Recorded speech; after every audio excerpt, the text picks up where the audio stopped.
This week we're going to continue building our bridge area. So I need to lift up a little flap here.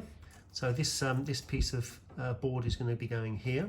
So I've got to cut a little flap so that we can push that up to join or to meet up with that other piece.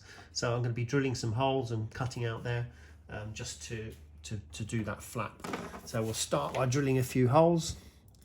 Now I've got the center board is here, so it's not going to go all the way through anyway. Oh, saying that, it did. There you go.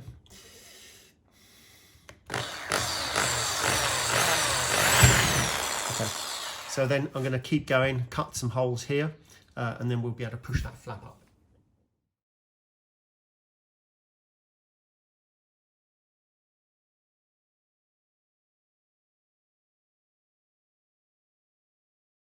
Oh, yes, I got a bit carried away and my drill bit broke. I've cut out a little piece of wood.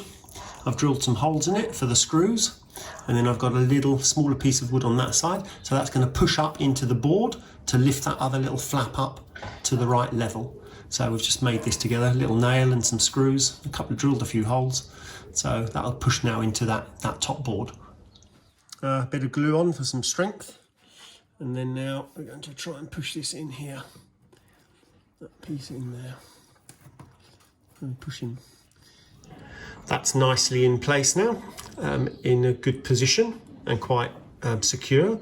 If we go around the other side, you'll see now that section now is all pushed out. So that'll be ready now to put that other piece of board on. We're going to tidy up these gaps here. So I've got some filler, I'm just going to put that in so we can tidy it up a little bit before we carry on. So just a bit of filler in there, and on the other side, this is ready-made filler, it's easier to use. I'm not going to put in here, of course, because I've got the board going in there.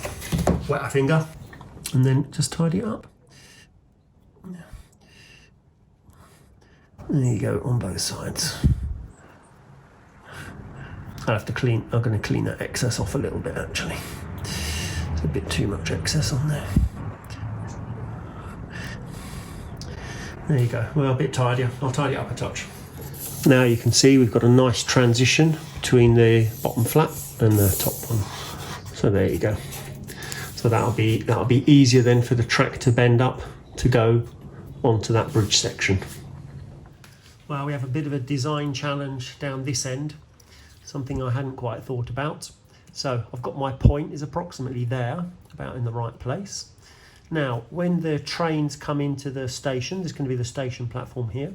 Trains come into the station, you want to be able to uncouple the carriages and then pick up a train on the other end, so pull the carriages away. But then this train obviously needs to come back. So I need some space here to get this train on. Now the thing is, it's quite long. Now you see at this end there's no space really.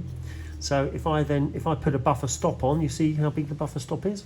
So that's going to shove the train back a bit. So now, now with the buffer stop on there, that is now shoving the train back into the point. So there's not really enough room there. So that's a little bit awkward. So what I'm thinking of doing is I'm going to cut in the board here and then actually drop this section down a little bit, so the train will then buffer up against the actual side. So because otherwise, if I don't have anything there, these trains are going to run onto that track, and that could be dangerous with other trains coming this way. We don't want to have problems with that, derailments and crashes. So I am going to cut, I could probably drill some holes, drill around here and just cut a section so that we can actually drop that all down, so that it will buffer against the end.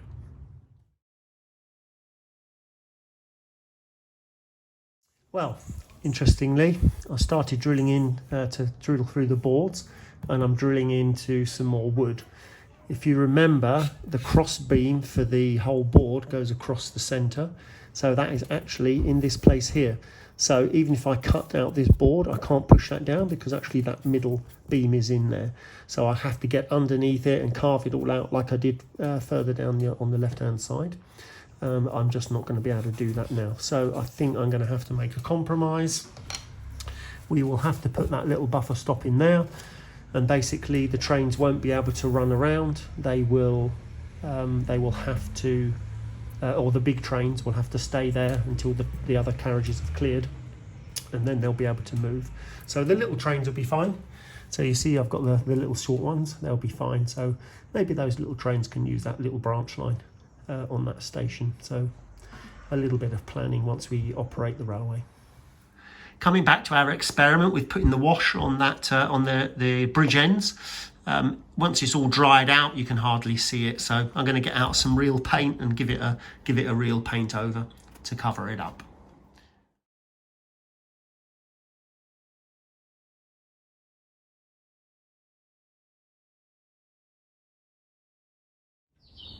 Now I've sorted out this section, I'm now going to start pinning down this track and these points into place so that they're ready to start connecting up the other track here.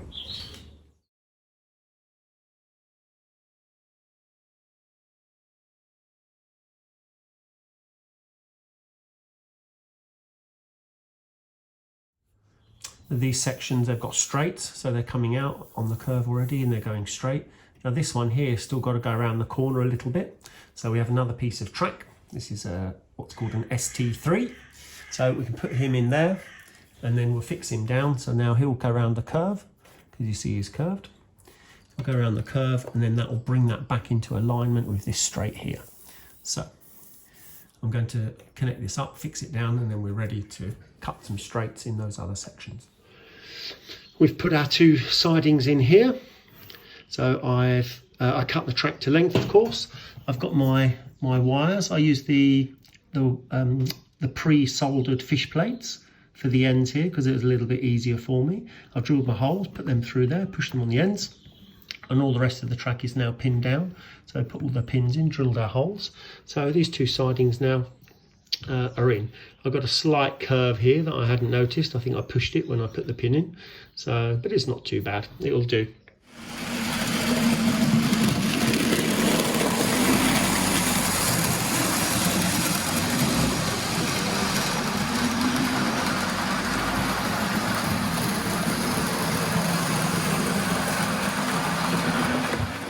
On the Longmoor Military Railway, they had a bridge that they didn't use somewhere else, so they decided one day that they wanted to build a bridge to go on another line. So they wheeled the bridge in on some carriages. You see here, it's on the carriages. They towed it behind the train, and then in the gap where the bridge was going, they built another railway so that they could roll the bridge onto the gap. And then here it is. You can see now it's actually fixed in place. I've got my bridge in position now, and I've marked around it with a marker pen, so we can see now where that bridge is going to be going. I'm going to cut out this little section here, so I've got a flat piece, and I'm going to make some bridge abutments, little bridge supports that I can put on here to hold the bridge up. So I'm going to cut those out of plastic.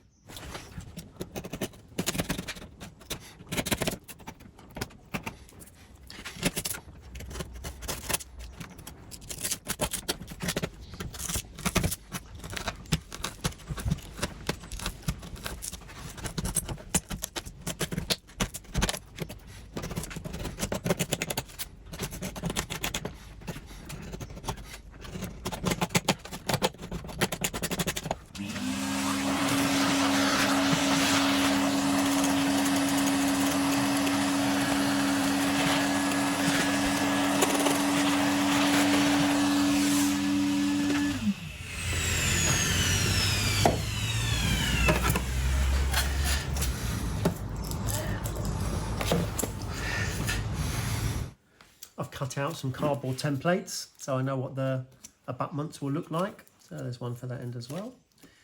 Now I can get my plastic card that I'm now decided to use for the abutments, and I can cut out these shapes for the right number of pieces that I need, stick them all together, and then we can have the height of the bridge that we need.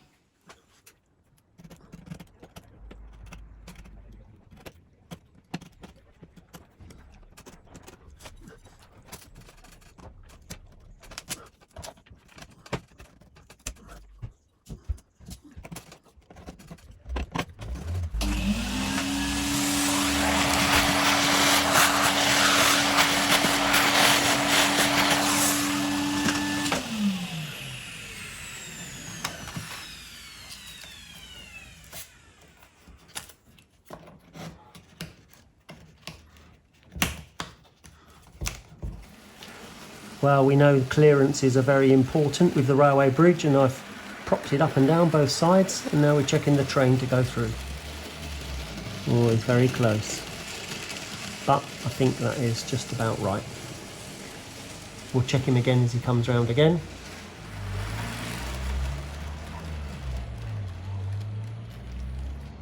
So we'll stop him in there and we can see the clearance, which is tiny. I can't even get a thin piece of card in there. So that is very, very close. But just about enough. There's about a millimetre's gap there. So I think that's just about enough for us to get the train under.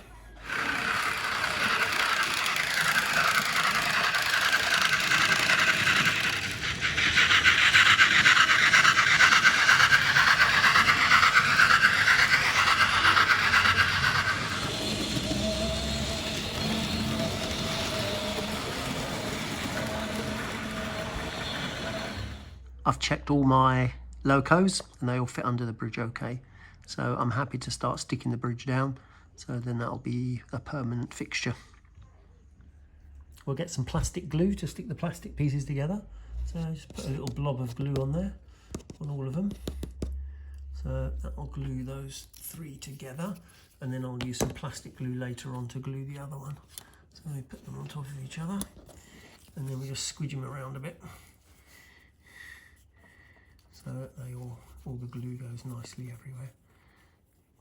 And then that'll be there. And we'll straighten them out nicely. And then they'll all dry together. So I'm going to stick down these the piers on this side. So I put in a bit of PVA, white PVA again. And then we'll stick in that first bridge piece. That will go in there. Then we need our second bridge piece in. It's got to go in there. We'll stick in again a little bit of white PVA. And we'll whiz around. See, it spreads the glue out nicely. Get them nicely lined up.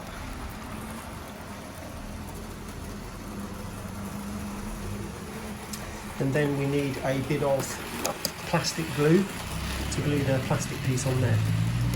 So I'll get my plastic glue out. I'll put some on the surface, make sure I get the right surface. And then I will spread it out.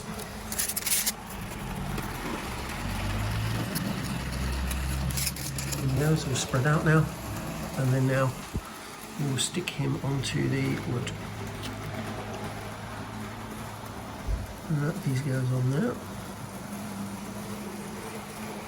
So that's him. And then now next, this piece is going to be going on top of there.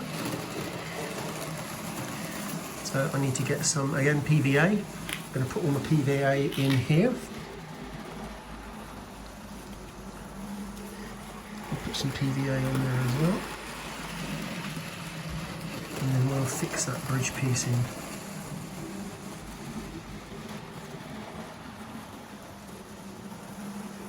And then we need the other piece. So that piece needs to go in there. So again, a bit more PVA on the back of this piece. I'll spread it with my finger. And then we put that piece on the plastic. Actually, I probably should have used plastic glue, but it will stick, it's fine. So get them all nicely lined up. And then the last piece we've got to stick on, I won't do that yet, I need to put one of these pieces on. But I'll do that a little bit later on. Thanks for watching this week, we'll see you next time. 8:30 p.m. weekdays and Sundays. The Down Postal Special leaves Euston for Glasgow, Edinburgh and